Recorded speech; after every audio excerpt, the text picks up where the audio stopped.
Unchurned is presented by UpdateAI. We are primarily in charge of the way that our customers see our platform, our product, our experience. And if we're not invested in that renewal, if we're not invested in the upsell financially, like we're not getting the money back, then we're gonna lose sight of the ball. And this is one of those things. I do think sales folks, GADs and AEs, should also take part in that first year renewal to keep them invested in the health of the long-term customer. Meaning, yeah, they sold. How do they make sure they sold a good customer? Is that they're with them through that second year renewal. So there is kind of a blended mentality here. Welcome to this edition of the Unchurned CS Insider Mashup, a roundtable discussion that goes deep into the recent trends in customer success. Introducing your hosts, Kristi Faltorusso, Jon Johnson, Mickey Powell, and Josh Schachter. Hey everybody, and welcome to this week's edition of the CS Insider Unchurned Report. I'm back here again with Kristi Faltorusso, Jon Johnson, Mickey Powell, and I'm Josh, your co-host for today. Thank you guys for all being here. Let's how was everybody's weekend? Oh man, yeah. What'd you do, Mickey? Tell us. I ran around with my daughter at the park. It was sunshiny in Orange County, so what's not to love? Awesome. Yeah, we took the kids to the zoo in Raleigh, North Carolina, which was pretty great. I will say, the zoo, it's the largest. It's massive. Like we went to the elephant enclosure, and it was like there was enough room for the elephants to be elephants, which is very different from Santa Barbara Zoo, where we come from, where it's like a basketball court for those poor animals, right? So it was really fun for the kids to like just see this like massive field where all these animals are just like running around in. So it was pretty great. Cool. I've been to a wedding at the Santa Barbara Zoo. I know that they do a lot of weddings there, and that's like all they do there. Outside. That's all they do. Many weddings at the Santa Barbara Zoo. And they married right next to them. They brought out the penguin. And everyone wants to see the penguin, but they had to keep everybody away from them because did you know that the penguins are not nice? So they have like a handler. Unkind. Yeah, they're very unkind. Yeah. You know, there's a book that was written about one of the penguins at the Santa Barbara Zoo. He lost a flipper. And Teva, the shoe company, or is it Teva? Mm-hmm. Teva? No, it's a great debate. It doesn't matter. We'll put up a poll. It's fine. Yeah. Tell us what you think, listeners. Made a all you Israeli listeners out there, all the Israeli customer success coworkers. I think it's an Israeli company. You know, I always call them Tevas. Yeah. But they made a rubber. They made a rubber flipper for this little penguin, and they wrote a whole book about this penguin that has a rubber flipper. So my kids have it. It's great. It's wonderful. Anyways, Santa Barbara. Cool. All right. I want to get to the elephant in the room here. We've seen Mickey all over social media the past week. This guy has himself 10 times over. What do you do for work, Mickey? I'm curious. That's what I do for work. Just social media. Yeah. Sorry. What's your question? It was more of a comment. So what's this webinar series, Mickey? What's all this ChatGPT crazy going on? And should we talk about it, or should we just go on to the next topic? I'll say this. I have lots of things to say, and I'll try to keep it short. I believe that this is the biggest technological advancement of our lives, including the internet, iPhone, what have you. And I basically am taking upon myself to try to help our community grasp it, take it in, and learn how to use it. And also not be a shiesty snake oil salesman and be like, get my list of 10,000 ChatGPT prompts for, $29.99. Because, well, that's generally how customer success is. And also I've learned so much from so many people that have given it away for free. So that's what I'm doing. So I figured webinars was good ways to do it because I suck at writing. ChatGPT is better at writing than me, but I'm good at talking. So yeah, I've been doing it a lot. I plan to do it a lot more, and people have really been blown away. I got an email from a guy in Nairobi, Kenya on Saturday that he watched and loved the webinar. That's awesome. Amazing. But what are people getting out of it? What's the intention of it? Like, how are you bringing ChatGPT? Great. Sorry, that's a way better question than my answer. So I think what they really liked is, and this is from what I've heard, is it kind of opened up their eyes to like, this is more than just a tool to write an email. Like it's a very multifaceted tool. Analogy that came to my mind the other day, it's like the Swiss Army knife of like work. Like it can do so much in so different areas. And people they literally have told me that they were blown away. Their minds were blown. It opened their eyes. and that they found my particular style of delivery like very easy to understand and engaging and practical. So yeah, for those that are listening, if you haven't seen that webinar, please, we'll include in the show notes. You can also reach out to me, and I'm happy to send you the recording. I'm doing a beginner session tomorrow, April 4th, Josh's birthday. And then I'm doing like a more advanced, like productivity focused session, getting shit done with CS Insider on April 20th. April 20th is a fun date for some people in the United States. Mickey, I wouldn't know anything about that. How is that better than Josh's birthday? I'll tell you this, my dad is a fan of the Grateful Dead, so he's enjoyed many days like 420 for many, many decades. That's amazing. No, I love it. As somebody who was with you on your last session, something that I'm curious about you is like, you talked about like the value that people get out of this, right? So using it as a tool, how does it change the industry, right? Maybe that's kind of one of the things that we talk about is like what's going to shake up. Like I know there's a lot of CSMs that are like scared that we're going to lose jobs or tools that are going to kind of go away, but I know that's not the right way to think about it. No. So I'm going to answer that by citing a study that OpenAI actually did, and I'll get you the link to the paper. But they estimate that on the low end, 15% of all workers they said all workers could produce like a massive portion of their work at the same or better quality faster. And they think that once we start optimizing and putting tooling on top of ChatGPT and the technology, that could be upwards of like 50 to 60%. So I want you guys to stop and think about that for a second and think about yourself. If you were 50% more productive tomorrow, how would that change your life? Like Kristi, you're an executive. If you were 50% more productive, what could you get done? What could you do? I mean, I would reserve the time back to sleep because I think all executives are lacking sleep. That's my final answer. I call bullshit on that. I don't think you would, Kristi. I don't think you would either. I'd probably actually end up running or some shit because my husband would make me because I haven't been properly training for our races coming up. But I would prefer to sleep. No, I'm just kidding. I would probably take on some cool projects. I've got a laundry list of things that I'd much rather be doing than most of the nonsense I end up spending my day doing. Yeah. And I think that's probably a true sentiment for a lot of folks. I think that's right. Yeah. I mean, I think you're right. I think optimization is this world that we're in right now. Everybody's talking about the industry and everybody's talking about the market and all this crazy stuff that we don't control. What we can control is our output. How do we justify? How do we validate? And how do we provide the best service as an individual contributor, as a manager, to these systems that we're trying to continue with our companies and in our industries? Yeah, I mean, personally, it's probably made me 2 or 3 times more productive. Does your boss agree, Josh? Yes, but it is, so first of all, to answer the question, Mickey, if you were 50% more productive, how would that change my life? Oh, it would be such a blessing. No, it has made you more productive, but that's because I think you really just love it. I think it lights you up and gets you out of bed every morning. It definitely doesn't. It doesn't hurt.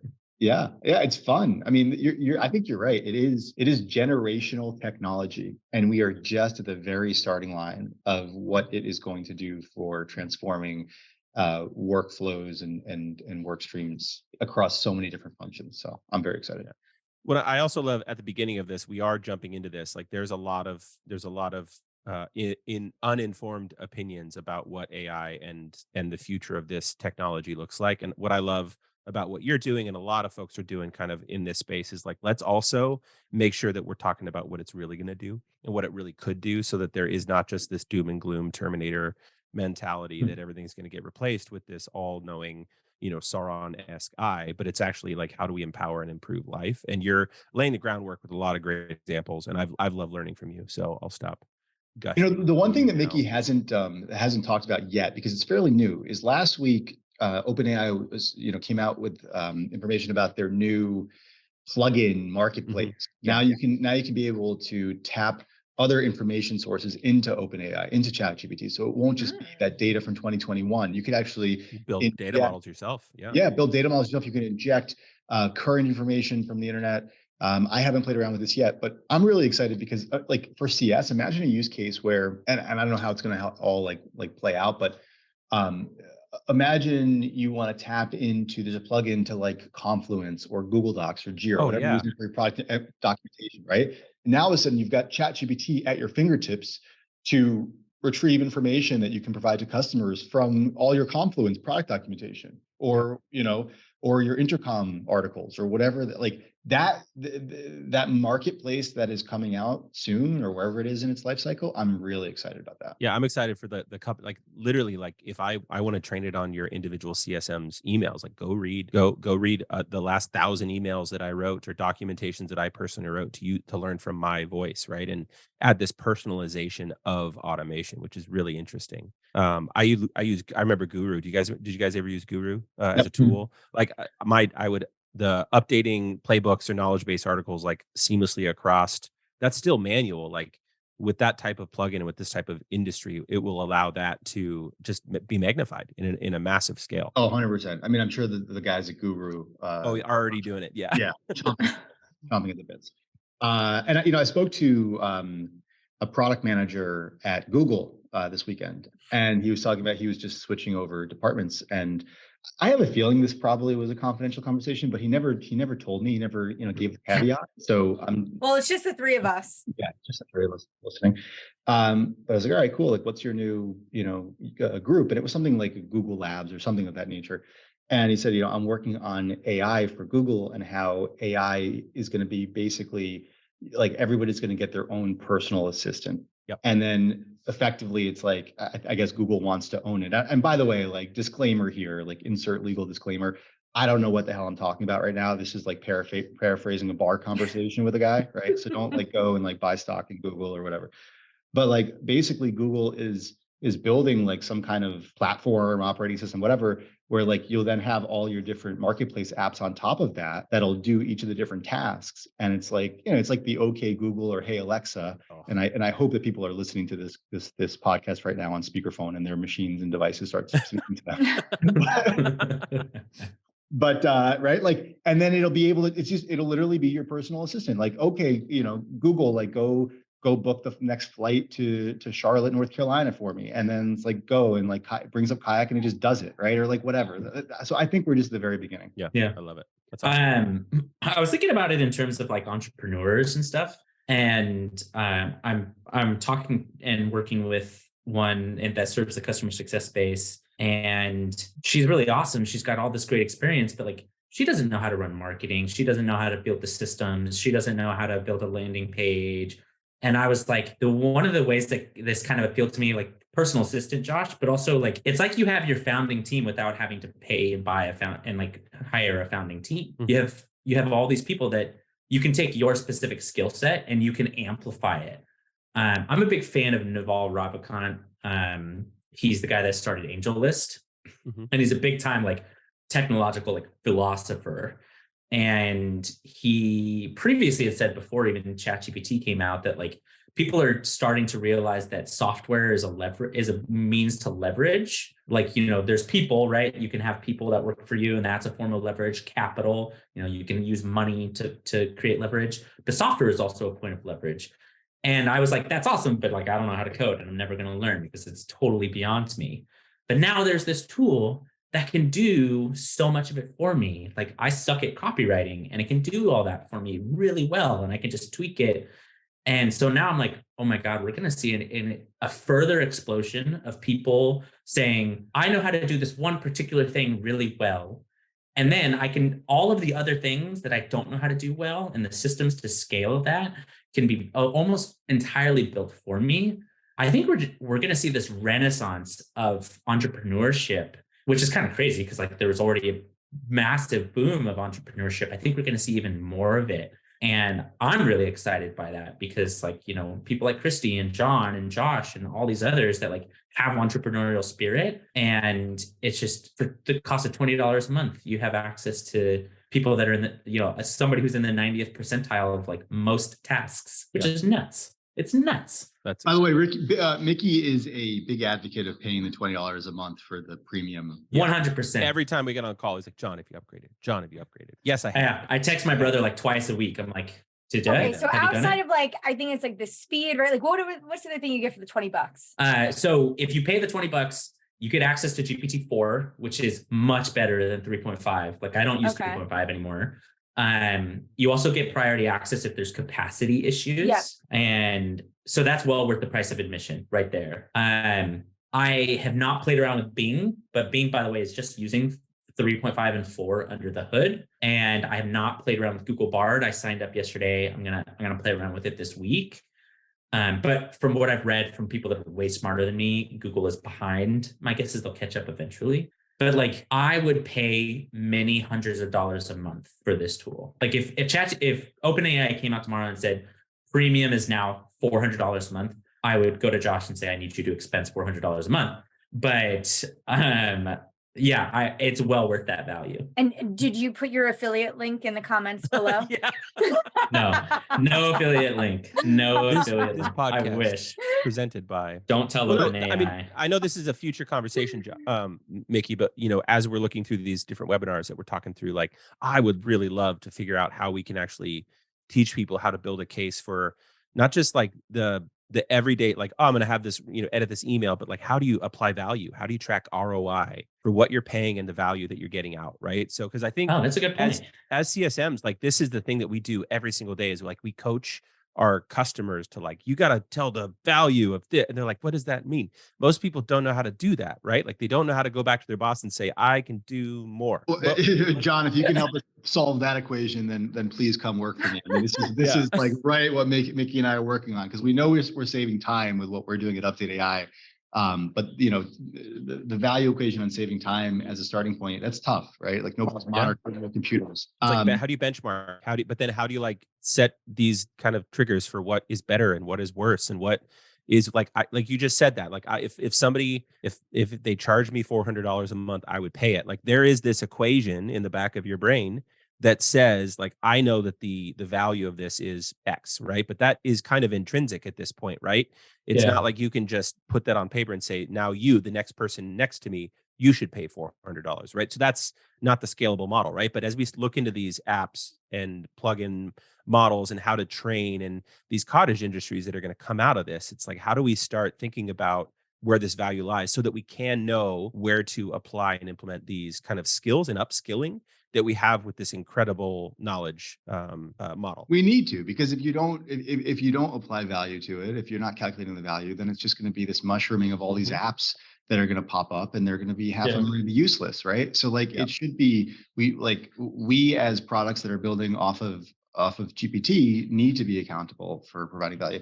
Kristi, I want to go into the next conversation, which is on this topic of value and ROI. This is not something that's going to be in the CS Insider report this week, but this is in a thread that both you and I are on LinkedIn with other CS leaders. You know the thread; it's the one that doesn't stop.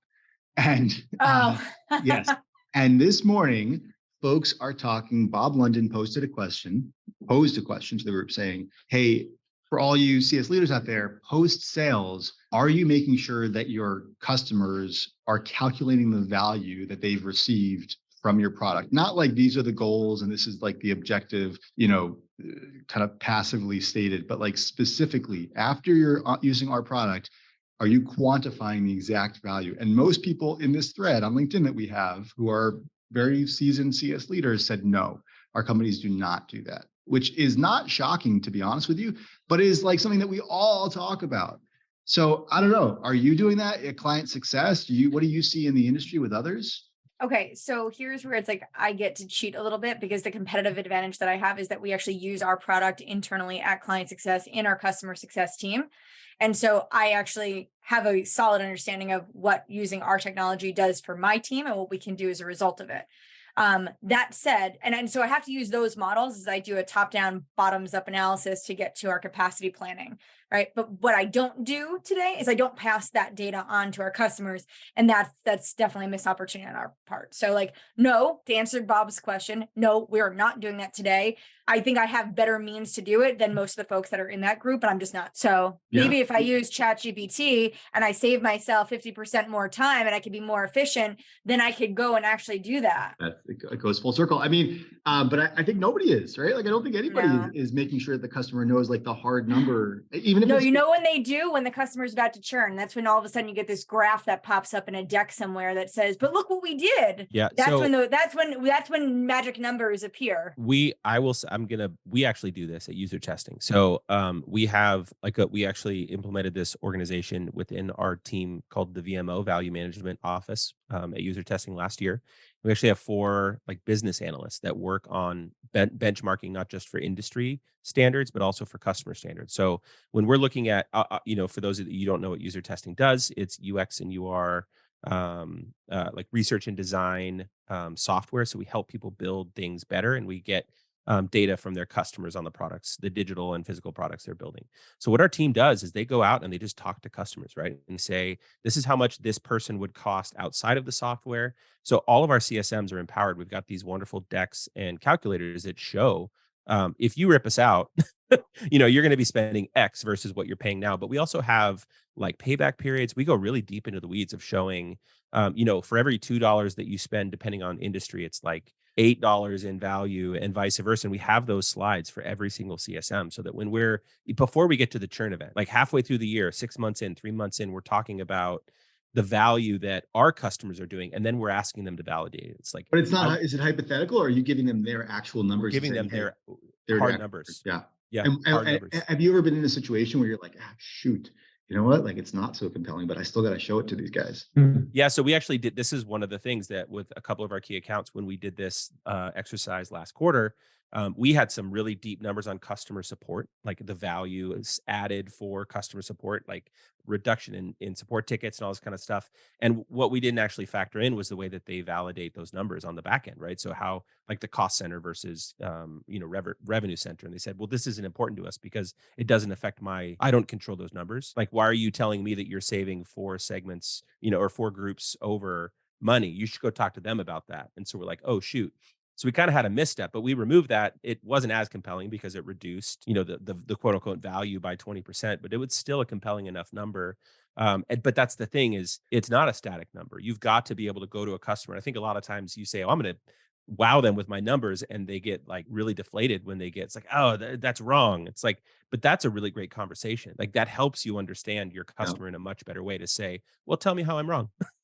Give me the real numbers. John, yours isn't time savings though, right? It's time and money, revenue, like actual so hard dollars and okay. time. So 4 companies ago, we did do this at one of my companies where we basically were able to help them understand their attribution models from organic search, right? So like if you paid for these words, right, to bid on them through PPC, right, Google AdWords, here's what this would cost you. But because you're ranking top couple positions, here's what that conversion to traffic looks like. And if you drive X amount of visits, here's how many visits lead to a sale. Here's your average sale value. So like in that company, it was I wouldn't say it was so easy, but we had a formulaic way to actually say, here's the money you're saving, and then here's the money you're making. And that was super cool. I don't know that I have been in a company that has had that good of a grasp on that formulaic model.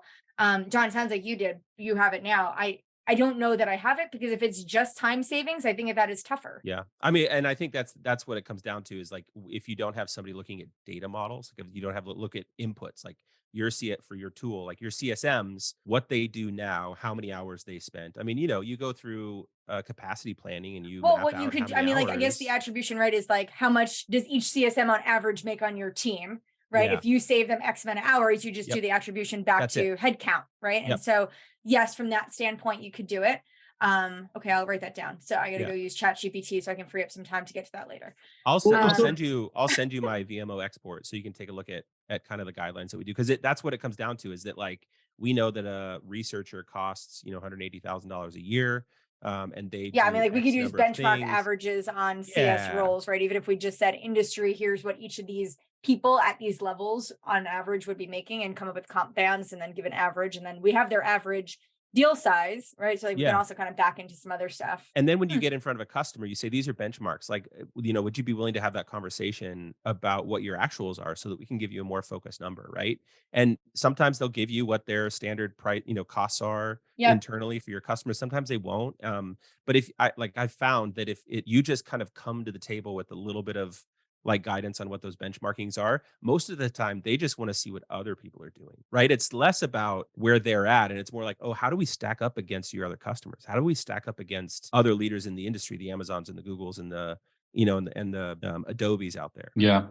The time savings one is interesting because of course you can back out like here's the hours you save, here's the compensation that you save, here's the percentage head count that you're saving, but it's still not hard cash in the person's wallet, right? Mm-hmm. And it's still not at a certain level. There's probably these step functions where it does become this way, but like linearly, it's not like you're letting go or reducing your head count by 0.01% each day, right? Like, so it is a harder type of thing. And this is something that Mickey and I talk a lot about, even though we know there is value there behind it. Well, I would flip that on its head to take Mickey's perspective on like what you can do with ChatGPT. Like if you look at it saying, I'm going to reduce the workload of my CSMs by 20%, you know what I mean? They're going to have 20% flex. It's not so much what that dollar savings is in that 20%, but it is as you're looking at what expansion looks like, as you're looking at forward-looking headcount and forward-looking roadmaps, like we just got acquired, right? So we're going through kind of like the convergence of accounts, and I'm getting like $3 million more into my book and all this kind of stuff. And like, I wish, like, nobody get mad at me within my company for saying this, but I wish that we had this like mindset to say like, oh, does this person have the percentage available to adopt the next workload of whatever's happening next, right? So if you're looking at the tools that you're saving as a force multiplier, saying, well, now these 10 people, we don't need to go hire 7 more people or 8 more people because I'm going to dilute these other tasks. I know we're talking kind of big-minded stuff, but like these other tasks into these other people that now have the freedom. Like that's kind of the thing. It's like, well, what else do you wish your team was doing? It right? gives you more leverage. It's Yeah. it's that leverage ratio. So it's funny because you and Mickey do think very much alike on this, which is scary for you. But so it's like, is it dollar savings, which are hypothetical dollar savings? Is it headcount savings, which is still hypothetical headcount savings? Or is it giving you more leverage to do the things that your team needs to do? So in our case, it's giving additional ARR that your CSMs can carry underneath them because they're more freed up. If you're building a product for, I don't know, a tax accountant, maybe it's similar, but it's like they can handle more accounts per person because of that, right? Well, you can also say like, what else do I want my CSMs to do? Like, what are there other like, are there opportunities within this as the industry is changing? Like, do I need somebody to write playbooks? Do I need somebody to be a team lead? Like, it's not just account stuff. It's also like, I need somebody who's going to be able to manage this community or this lunch and learn or these things. And it's like, how can we add more value as individuals if we're just dumping more stuff on top of them without thinking about reduction in effort? Did someone say ChatGPT for customer success for free? UpdateAI has you covered. CSMs get automated summaries of every customer call. That's real time savings that adds up. There's no bot, and Update even works alongside other tools like Gong. Sign up today at www.update.ai. That's update.ai. Chad Hornfeld, our friend Chad, wrote an article last week, which I think is going to be in the report this week, that's entitled Get Over Yourself, Customer Success, and Own Renewals. Kristi, do you guys own renewals? We do own renewals. We own all commercial motions post initial sale. Ooh, and I always say post initial sale because the sales team does the first sell and our team continues to sell. Was it scary? Do you remember the first time that you like owned a renewal or that you had to manage renewal in your function? How did that feel? I really enjoyed it. I like money and I'm really good at my job. So I knew I would do well. I was the best CSM on my team and I crushed it. I had the highest renewal rate, the highest renewal value, most in upsell attribution. So I was not scared, Josh. The queen of customer success on LinkedIn, ladies and gentlemen. I'm also super humble. I'm super humble. Yeah. No, I honestly, like, listen, when I first got into customer success, I didn't know anything about this stuff. But what I did know is that if I helped my customers see the same value that I saw, because I was a previous customer of the product I went to go work for, that if I helped them the same way and I helped them be as successful as I was as a customer, that I knew that, like, how could they not renew? I will tell you, my first time I lost a customer was it was the Limited. I don't even know if they're still a company anymore, but they were an e-commerce women's fashion brand. I don't think that they exist. But they had ended up. We know the Limited. Sure, but I don't know, but the limited as a brand isn't around anymore. Oh, So they ended up leaving, but it wasn't because they were going to a competitive solution. They ended up obviously not being around anymore as a brand, but they were just cutting their budget so significantly that they couldn't afford to keep a platform like BrightEdge any longer. So that was like my first time I lost a customer, and that was really disheartening. But they wrote an entire letter to my boss telling them how amazing I was and how this had nothing to do with the value that they were getting and how great I was to work with. So I took that as a win. But Yeah. You know what, guys? Kristi's having a tough day today. Let's all Yeah. give her a compliment just to boost her like ego a we little just- bit. Kristi, boost where's her my morale. head You know- pats? I don't get enough of these. You know what? As a leader, right? Like nobody sits around telling me how great I am. Hey, well, that's what we're here for. We're here to sit around and tell you. Is how that what great this you are. is? Yeah, I this really is need your. this today. She found it out. Oh, Yeah. thank God. No, but I mean, I agree with you. I think like renewals, like this is, and it's also growth and it's upsell and all these things. Yeah. Like we are, whether we're signing it, like the person sending out a DocuSign, we are primarily in charge of the way that our customers see our platform, our product, our experience.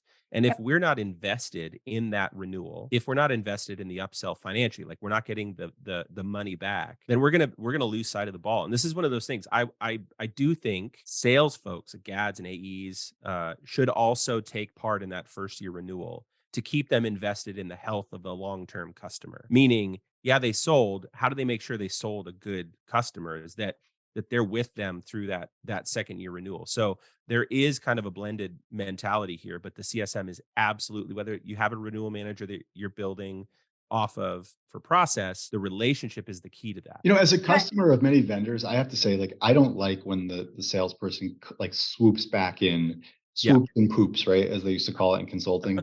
But do you think that they should get a kickback on that first year renewal, whether they're on that call or not? Like that's the thing, is like I don't necessarily need them on the call, but like as a person, if they sell first year and they know that they're going to churn second year, they're going to lose revenue. But if they sell them first year with their eye on, because most payback periods is not 12 months with SaaS. It's like 14. So to 18 I'm months. okay with like cutting their commission, right? Yep. You get 50% on the close, or 70, like, right, like that's not 50, 70, whatever 80, it is. 20, whatever it is. Fine. 75%. You get 75% when you close the deal. You don't get that other 25% of that commission until that customer renews after that first year. Love it. And the challenge is, right, like, and everyone's like, oh, but salespeople with turnover, it's like, well, that's their incentive to stay or to go. I mean, like, that's money you're leaving on the table. You want to stay? Great. If not, bye, there's the door.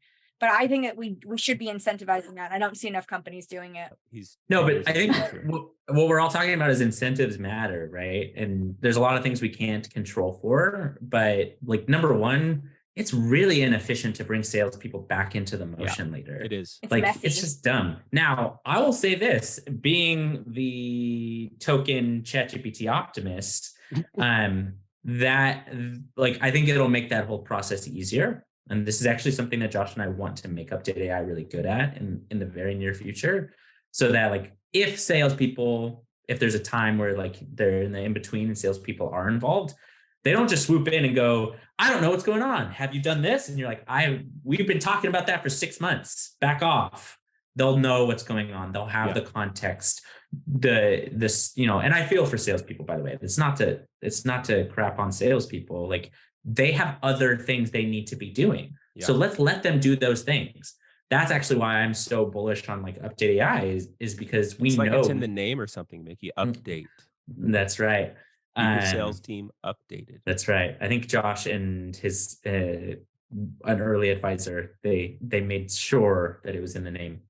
But like enable them to go do something. And actually, this is going to segue into a question for Kristi that I've been pondering a lot is, do you feel, you might feel differently because of your type of company, but just in general, speak on being an CS executive in the industry. Do you feel like you have a seat at the table that's equal to, the chief marketing officer, chief sales officer, chief revenue officer, what have you, like for your level, your peers in the industry? No, so I'm removing myself from my company and my situation. I will say no.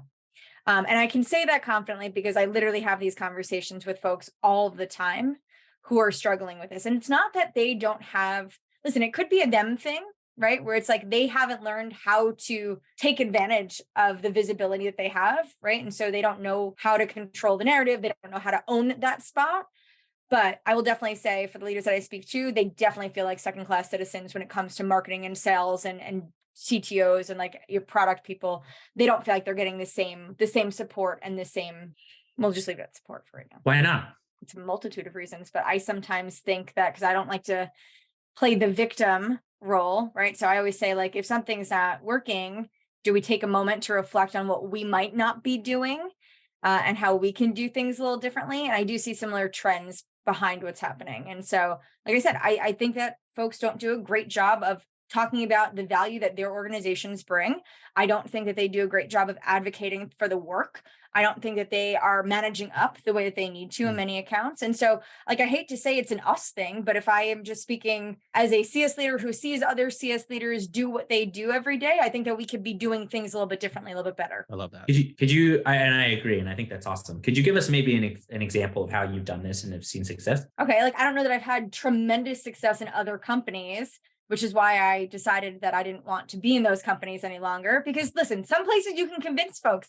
And I think that I come to everything with as much data and education and conviction and passion as possible.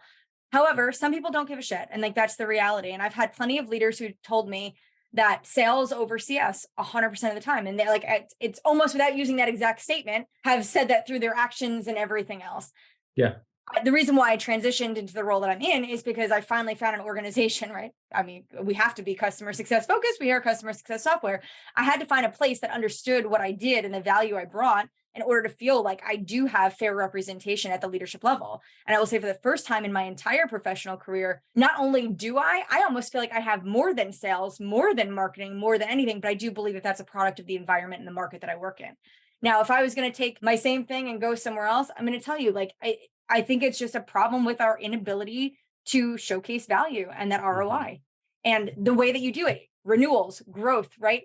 Advocacy. We don't do enough work around promoting advocacy and what that actually does for people, right? Like sales pipeline, marketing, everything that does, right? Like second order revenue.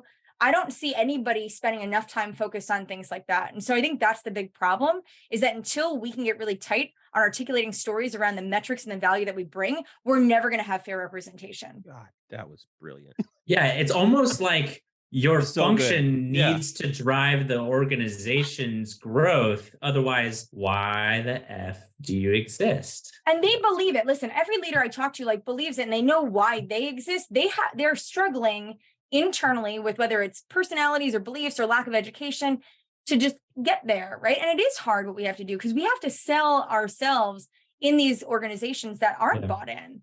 And for folks that haven't done that or they're not comfortable doing it, they're going to struggle all the time.